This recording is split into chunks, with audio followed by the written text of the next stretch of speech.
Akalar, Gelenvagenni konkursga kelishdi. Gelenvagen bo'lishganmiz, mana qaynoq chiqyapti. Ichidan parlari ham ko'rinib turibdi. Ko'rib turganlaringdek akalar, pomidori, bodringlar, sochni moshni, akalar, chizli kotletlari bilan hojibala akalarga maxsus qilib konkursga kelishibdi. Bo'ldi akam, hamma narsalarni sotga qilib chiqarib beramiz inshaalloh.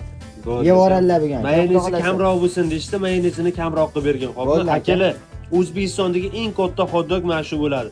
Ko'rinishi juda ham bahaybat, qo'rqinchliligini qarang buni. Voy, lekin rosa chiroyli tayyorlanyapti. Ukam hammasi sig'adimi buni? Yana nimalar bor buni ichida? Buni ichida akam kopi bor, ishda. O, qani joylarchi? Oba, oba.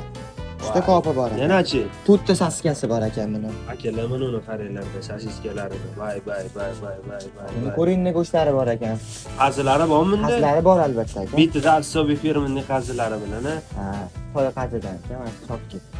To'y qazidan. Akalar, ko'ryapsizlar, orzulardagi Orzufud vokzaldagi filialda biz konkursga kelishgan akalarimiz, konkursiga akalarga xudo xolasa chiroyli qilib olib chiqib beramiz. Eng katta hot-dogimizni. Mashalloh.